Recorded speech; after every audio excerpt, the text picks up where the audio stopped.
Welcome to ABC campus. आज हम आई 7 statement of cash flows का एक पास्ट एग्जाम का क्वेश्चन कर रहे हैं। स्प्रिंग 2017 की अटैम्प्ट है और क्वेश्चन का टाइटल है लियाकत इंडस्ट्रीज।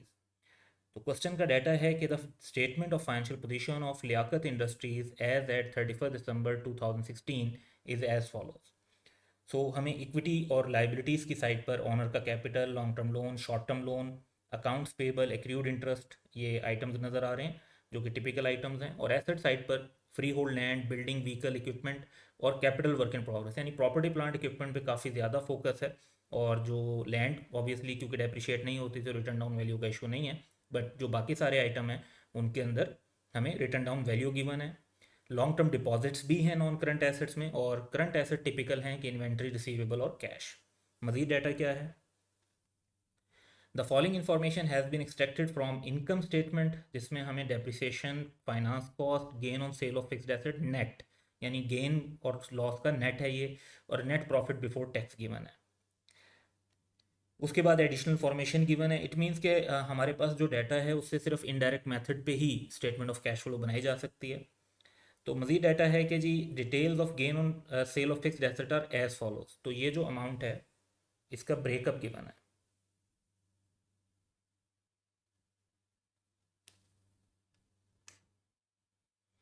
उसके बाद ये बताया हुआ है कि the loss on disposal of equipment represent the return down value of the equipment, यानी जितनी रिटर्न डाउन वैल्यू थी उतने का ही लॉस हो गया, क्योंकि कुछ भी रिसीव नहीं हुआ होगा। मे बी जैसे लॉस बाय फायर हो गया, जैसे ये इसमें लिखा हुआ भी है, ड्यू टू फायर।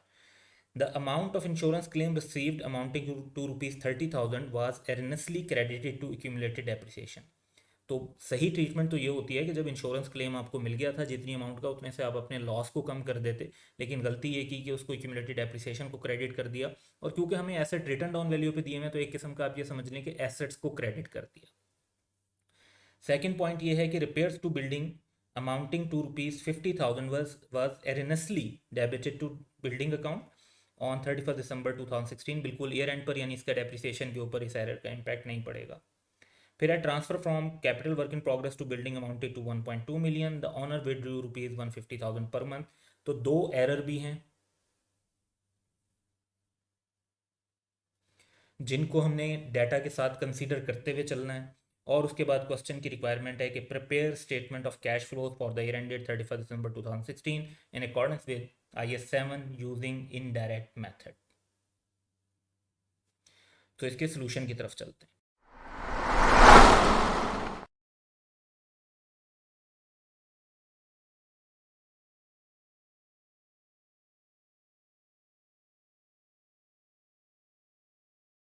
तो सबसे पहले हम आंसर डेवलप करेंगे। तो उसमें हम एंटिटी का नाम लिखते हैं Liaquat industries. Statement of cash flows बना रहे हैं for the year ended 31 December 2016 बना रहे हैं।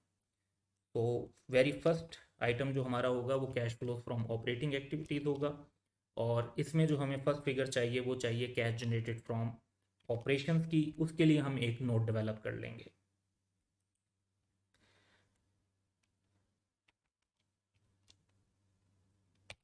तो cash generated from operations indirect method से क्वेश्चन में रिक्वायरमेंट भी है, डाटा भी इसी टाइप का है, तो उसको फॉलो करते हैं। हमारी स्टार्टिंग फिगर जो हमें चाहिए वो प्रॉफिट बिफोर टैक्स की चाहिए। क्वेश्चन में देखते हैं। तो क्वेश्चन में हमें प्रॉफिट बिफोर टैक्स की फिगर गिवन है, लेकिन हमें इस बात का ख्याल रखना है कि इस फिगर में दो एरर्स भी हैं। एक 30,000 जिससे लॉस को कम करना चाहिए था, उसको गलती से एक्यूमुलेटेड डेप्रिसिएशन में क्रेडिट कर दिया, और रिपेयर्स को गलती से बिल्डिंग के एसेट में डेबिट कर दिया। तो इन दो एरर्स का इफेक्ट भी हमें इनकॉर्पोरेट करके फिर प्रॉफिट की फिगर लेनी चाहिए। तो एक वर्किंग बना लेंगे। तो प्रॉफिट बिफोर टैक्स की करेक्टेड फिगर लेने के लिए एक वर्किंग डेवलप कर लेते हैं। तो जो प्रॉफिट हमें क्वेश्चन में गिवन है उसकी फिगर है 1525948। उसके बाद जो इंश्योरेंस से हमें क्लेम मिला है उससे लॉस रिड्यूस हो जाएगा, तो इससे हमारा प्रॉफिट बढ़ जाएगा। प्रॉफिट में ऐड कर देंगे इस अमाउंट को 30,000। और जो हमने रिपेयर एक्सपेंस गलती से बिल्डिंग अकाउंट में डाल दिया, जब उसको करेक्ट करके एक्सपेंस बनाएंगे तो हमारा प्रॉफिट कम हो जाएगा। तो बेसिकली जो प्रॉफिट पर नेट इफेक्ट है वो 20,000 का है। कि 20,000 से प्रॉफिट कम हो जाएगा, तो हमारा जो रिवाइज प्रॉफिट होगा दैट वुड बी 1505948। तो इस फिगर को हम अपने इनडायरेक्ट मेथड के अंदर यूज़ करेंगे, और प्रॉफिट की फिगर के अंदर फिर हमने लेनी होती हैं एडजस्टमेंट्स। तो एडजस्टमेंट्स में सबसे पहले हमने नॉन कैश आइटम्स को लेना है। तो नॉन कैश आइटम को लेने के लिए हमें डेप्रिसिएशन की फिगर जो है वो मोस्ट कॉमन है। तो सबसे पहले डेप्रिसिएशन की फिगर लेते हैं। क्वेश्चन में ये डेप्रिसिएशन की अमाउंट दी हुई है 932500। इसको हम ऐड बैक कर देंगे। उसके बाद हमें वो आइटम लेना है, इसके अंदर कहीं पे बैड डेट, डाउटफुल डेट वगैरह या इम्पेयरमेंट का जिक्र तो क्वेश्चन में नहीं है। तो गेन डिस्पोजल्स हैं जिन पे गेन भी है लॉस भी है, तो उसको कंसीडर करते हैं और उसको इनकॉर्पोरेट करते हैं। तो पहली चीज़, तो हमारे पास gain on sale of freehold land है 168960। तो इसको इनकॉर्पोरेट कर लेते हैं, और ये क्योंकि गेन प्रॉफिट के अंदर इंक्लूड हुआ हुआ है तो एडजस्टमेंट में इसको रिवर्स कर देंगे, यानी लेस बैक करेंगे। इसके बाद ये जो लॉस है ये 70,000 का है, लेकिन 30,000 का इंश्योरेंस क्लेम जो है वो जब इसके साथ एडजस्ट होगा तो जो हमारा एक्चुअल लॉस है वो 40,000 बनता है, जो हमें ऐड बैक करना चाहिए।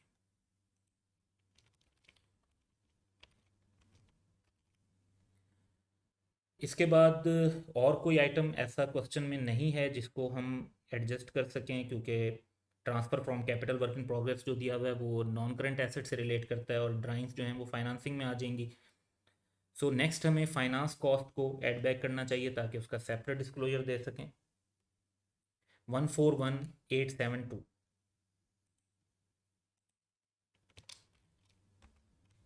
इसको भी ऐड बैक कर देंगे। जब हम सारी एडजस्टमेंट्स इनकॉर्पोरेट कर चुके हैं तो फिर हमें वर्किंग कैपिटल की चेंजेस लेनी है। वर्किंग कैपिटल की चेंजेस में करंट एसेट्स और करंट लाइबिलिटीज़ को देखते हैं। तो हमारा फोकस जो है वो इन्वेंट्री पर होगा। इन्वेंट्री में हम देख रहे हैं कि बेसिकली इंक्रीज़ हुआ है, और उसके बाद रिसीवेबल्स, रिसीवेबल्स में भी इंक्रीज़ हुआ है। कैश को हम नहीं लेंगे क्योंकि कैश का तो इट्सेल्फ स्टेटमेंट बन रही है, तो उसका तो फ्लो अलग से कैश इक्विवेलेंट के पोर्शन में आएगा। फिर अगर हम दूसरी तरफ जाते हैं तो शॉर्ट टर्म लोन बोरिंग में आ जाएगा। अकाउंट्स पेबल का इम्पैक्ट लेंगे, इसमें डिक्रीज़ है। और एक्रूड इंटरेस्ट जो है वो इंटरेस्ट पेड की कैलकुलेशन में यूज़ होगा। तो ये तीन आइटम हैं, इन्वेंट्री, रिसीवेबल और पेबल, इनका हमने जो है चेंज को इफेक्ट करना है, चेंज इन वर्किंग कैपिटल को, तो इसको इनकॉर्पोरेट करते हैं। सबसे पहले इन्वेंट्रीज़ में जो इंक्रीज़ है, फिगर्स हैं कि 320628 ओपनिंग था, क्लोजिंग 685608 था, जिससे हमारे पास फिगर आ जाती है 364980 का आउटफ्लो कंसीडर होगा। और रिसीवेबल में भी इंक्रीज़ है 595452 से 1273272, and that would be 677820 outflow. Payables में डिक्रीज़ है, तो पेबल में जो डिक्रीज़ हो रहा है वो हो रहा है 694320 से 417120। तो ये हमारे पास डिक्रीज़ जब पेबल में होता है तो वो भी आउटफ्लो कंसीडर होता है। हमने अगर पेबल्स को पेमेंट कर दिया तो तभी वो डिक्रीज़ हो रहे होते हैं, तो दैट्स आउटफ्लो। तो जब ये हमने वर्किंग कैपिटल चेंजेस भी इंकॉर्पोरेट कर ली, तो ये जो हमारे पास नोट 1 की सारे आइटम्स हैं इनको टोटल कर लेंगे, तो हमारे पास अमाउंट आ जाती है कैश जनरेटेड फ्रॉम ऑपरेशंस की। इसको हमने अपनी स्टेटमेंट ऑफ कैश फ्लो के अंदर मेंशन कर देना है 1131,360। नेक्स्ट आइटम, हमें जो दो आइटम लेने होते हैं ऑपरेटिंग एक्टिविटीज़ में कैश जनरेटेड फ्रॉम ऑपरेशंस के बाद, वो हैं इंटरेस्ट पेड और इनकम टैक्स पेड। अब इंटरेस्ट का डाटा क्वेश्चन में गिवन है।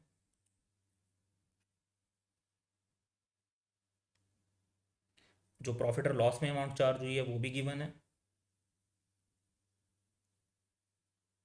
ओपनिंग और क्लोजिंग बैलेंस भी दिया हुआ है। तो एक तरीक़ाकार ये है कि आप इसका टी अकाउंट बनाकर फाइंड आउट कर लें फिगर। दूसरा जो हम शॉर्टकट बहुत तमाम क्वेश्चन में यूज़ कर रहे हैं वो ये होता है कि आप प्रॉफिट और लॉस में जो एक्सपेंस चार्ज हुआ होता है उसके अंदर ओपनिंग अक्रूवल ऐड करते हैं, क्लोजिंग अक्रूवल लेस कर देते हैं। तो आपके पास इंटरेस्ट पेड की फिगर आ जाती है, that would B 99632। Income tax paid question में कोई जिक्र नहीं है इनकम टैक्स का वैसे भी, क्योंकि ये एक एंटिटी नहीं है, तो सोल ट्रेडर का टैक्स जो है वो नहीं आता उसके कैश फ्लो के अंदर या उसके एक्सपेंसेस के अंदर, क्योंकि वो उसकी पर्सनल उस पर टैक्स लग रहा होता है, बिजनेस के ऊपर नहीं लग रहा होता। तो इसको ज़ीरो ले लेते हैं यहाँ पे। तो अब हमारे पास net cash from operating activities आ जाएगा, जो कि 1031728 बनता है।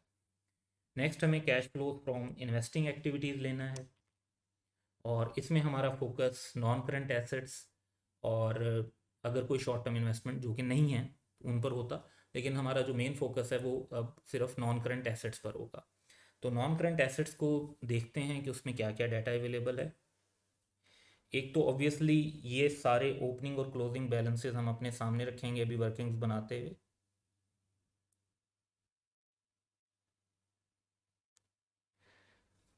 और इनको कंसीडर करेंगे। फिर इसमें जो इम्पोर्टेंट बात है, रेलिवेंट फिगर्स जो रेलिवेंट यानी हमें कंसीडर करनी है डेप्रिसिएशन 932500 की, और उसके बाद गेन और लॉस वगैरह दिया हुआ है।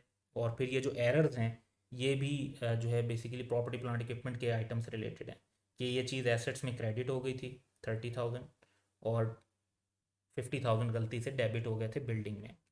अब एक बात और जो आपने जहन में रखनी है कि जो आपकी डेप्रिसिएशन है वो सिर्फ इन तीन आइटम से रिलेट करती है, बिल्डिंग, व्हीकल और इक्विपमेंट। ना फ्री होल्ड लैंड पर डेप्रिसिएशन चार्ज होती है और ना ही कैपिटल वर्क इन प्रोग्रेस पे डेप्रिसिएशन चार्ज होती है, क्योंकि वो अभी तक अवेलेबल फॉर यूज़ नहीं होता। सो क्वेश्चन में बिल्डिंग, व्हीकल और इक्विपमेंट का अलग अलग डाटा सिर्फ ओपनिंग क्लोजिंग बैलेंस की हद तक दिया हुआ है, डेप्रिसिएशन सेपरेट नहीं दी हुई, तो इस वजह से इनका अकाउंट हमें कंबाइन बनाना पड़ जाएगा।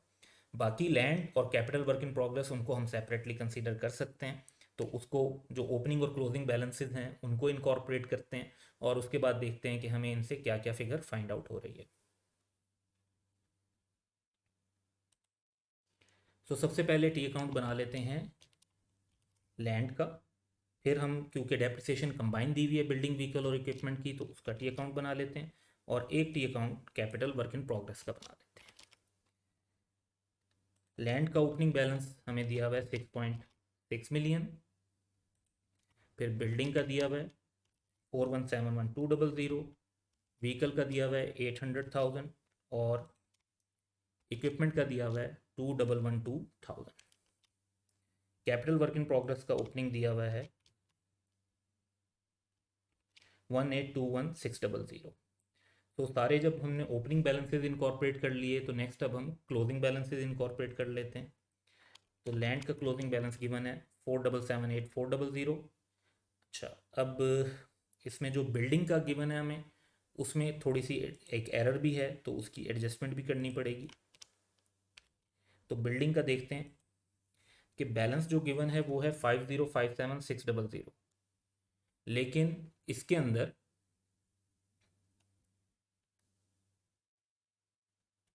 50,000 एरनसली डेबिट हुए में। तो सही बैलेंस निकालने के लिए हम इसको रिपेयर वाली अमाउंट को लेस कर देंगे, तो हमारे पास फिगर आ जाएगी 5,007,600। नेक्स्ट हमारे पास व्हीकल्स हैं। तो व्हीकल्स का बैलेंस 600,000 गिवन है, ये स्ट्रेट फॉरवर्ड हम ले लेते हैं, इसमें कोई एडजस्टमेंट नहीं है। इक्विपमेंट के अंदर भी एरर का इशू है, तो इक्विपमेंट की फिगर जो है उसको देखते हैं। इक्विपमेंट की फिगर गिवन है क्लोजिंग 1,643,100, लेकिन इक्विपमेंट के अकाउंट में 30,000 इनकरेक्टली क्रेडिट हुआ है। तो अगर ये क्रेडिट ना हुए हुए होते तो ऑब्वियसली जो बैलेंस है वो ज़्यादा शो होता। एक्यूमुलेटेड डेप्रिसिएशन में बेशक क्रेडिट हुए हैं, तो उससे क्या हो रहा है कि return down value accumulated depreciation गलती से ज़्यादा बढ़ गई, जिससे रिटर्न डाउन वैल्यू गलती से कम शो हो रही है, तो उसे अब ज़्यादा बढ़ाकर शो करना है 30,000 से। तो ये अमाउंट बन जाएगी 1,673,100। अब हमारे पास जो फिगर्स मज़ीद हैं उनको इनकॉर्पोरेट करते हैं।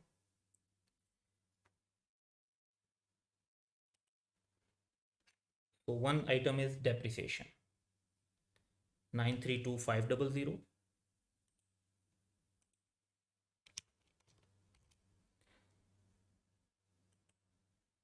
उसके बाद डिस्पोजल की बात है तो लैंड का डिस्पोजल हुआ है। लैंड में डेप्रिसिएशन तो चार्ज नहीं होती और हमें नज़र भी आ रहा है कि लैंड की वैल्यू कम हो रही है, तो किसी एडिशन का जिक्र नहीं है, तो लैंड की वैल्यू में जितनी भी कमी हो रही है उसको फिर डिस्पोजल कंसीडर करेंगे। तो डिस्पोजल की वैल्यू फाइंड आउट कर लेते हैं। उसके लिए हमें टोटल करना पड़ेगा और एज अ बैलेंसिंग फिगर हमारे पास डिस्पोजल की वैल्यू आ जाएगी। फिर डिस्पोजल इक्विपमेंट का है और इक्विपमेंट के बारे में ये बताया हुआ है कि the loss on disposal of equipment represent the return down value of the equipment, यानी जो 70,000 है ये उस इक्विपमेंट की रिटर्न डाउन वैल्यू भी इतनी ही थी क्योंकि लॉस बाय फायर हुआ है। तो डिस्पोजल जो है वो बुक वैल्यू पर भी 70,000 का है इक्विपमेंट का। ये सब फिगर्स हमने इनकॉर्पोरेट कर ली। अच्छा, close capital work in progress का क्लोजिंग भी ले लेते हैं, दैट इज 1478400।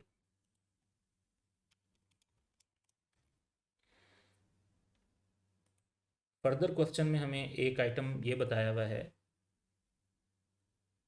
कि transfer from capital work in progress to building amounted to 1.2 million, यानी कैपिटल वर्क इन प्रोग्रेस से ट्रांसफर आउट हुआ टुवर्ड्स बिल्डिंग और बिल्डिंग के अकाउंट में ऐड हो जाएगा 1.2 मिलियन। अब अगर हम टोटल करते हैं कैपिटल वर्क इन प्रोग्रेस के अकाउंट का 2678400, तो एज अ बैलेंसिंग फिगर जो कैश एक्सपेंडिचर हमने किया होगा कैपिटल वर्क इन प्रोग्रेस पर वो हमें मिल जाएगा 856800। दूसरी तरफ हम जो बिल्डिंग व्हीकल और इक्विपमेंट अकाउंट का टोटल करते हैं तो वो 8283,200 आ रहा है और दूसरी साइड पर भी ये सेम आ रहा है। तो इसका मतलब है कि इस अकाउंट को बनाकर हमें कोई फिगर नहीं मिली, लेकिन हमें ये श्योर हो गया कि इसके अंदर कोई ऐसा कैश फ्लो इन्वॉल्व नहीं है जो हमें इनकॉर्पोरेट करना हो, और ना ही कोई ऐसी फिगर है जो मिसिंग है जो हमारी फिर कहीं और यूज़ होती। तो हमें एक तो जो फिगर्स मिली हैं सबसे इम्पॉर्टेंट है कि हमारा एक्सपेंडिचर क्या हुआ है, 856800 का एक्सपेंडिचर हुआ है जो कैश में हुआ है, तो इसको इन्वेस्टिंग एक्टिविटीज़ में शो करेंगे।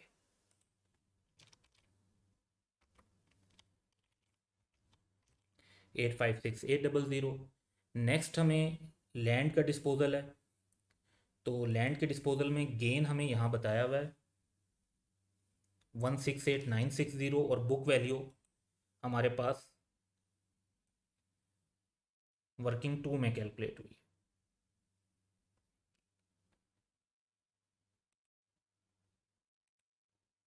तो बेस्ड ऑन दिस हम sale proceeds of land disposal calculate कर सकते हैं। तो बुक वैल्यू प्लस गेन वो अमाउंट होगी जो हमें कैश रिसीव हुआ है, दैट इज़ 1990560।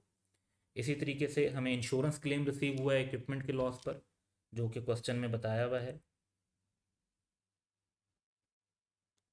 कि 30,000 है।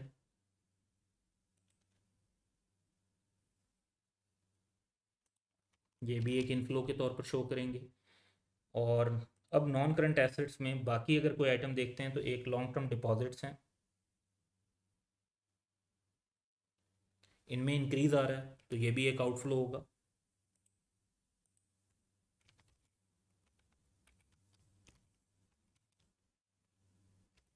132,000 का इंक्रीज है।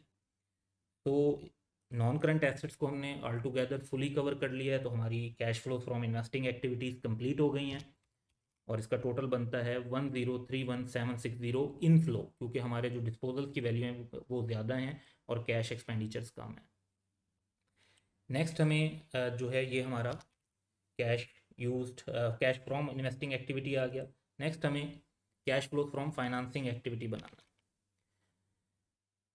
तो फाइनेंसिंग एक्टिविटी के लिए हमें इक्विटी और बोरिंग को देखना होता है। तो सबसे पहला आइटम जो हमें नज़र आ रहा है वो ऑनर का कैपिटल है, ओपनिंग और क्लोजिंग बैलेंस गिवन है। तो इसको इनकॉर्पोरेट करते हैं।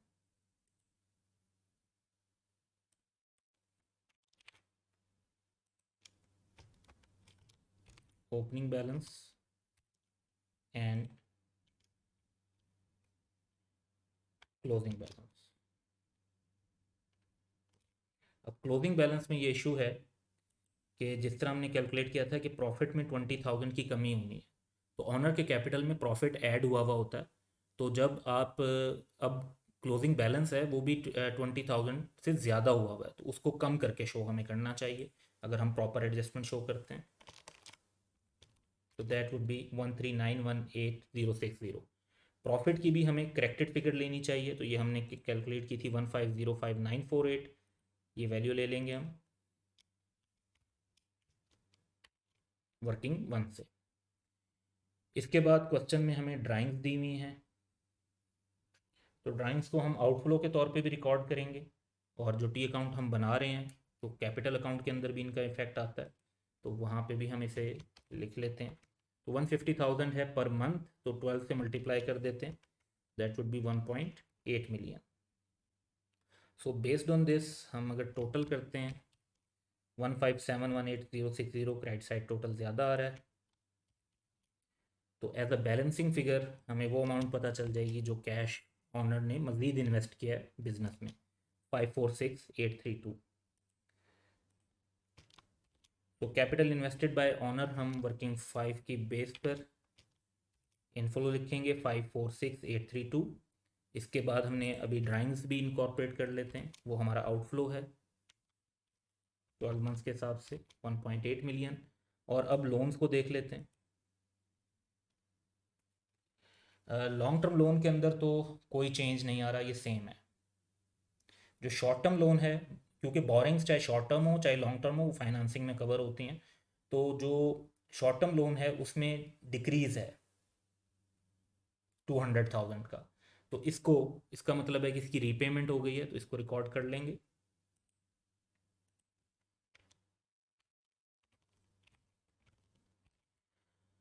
और अब हम टोटल्स कर लेते हैं। तो इसमें कैश यूज्ड इन है फाइनेंसिंग एक्टिविटी 1453168। ऑपरेटिंग, इन्वेस्टिंग और फाइनेंसिंग का नेट कर लेते हैं 610320। ये हमारा net increase in cash and cash equivalent है। इसके अंदर हम cash and cash equivalent at beginning को इंक्लूड करेंगे, that is 84480।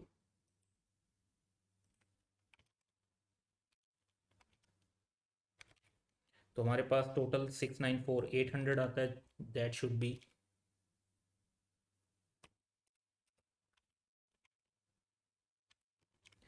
Cash and cash equivalent at end. तो मैच कर लेते हैं। तो ये हमारा मैच हो गया आंसर इसके साथ। तो that's all for today, have a good day.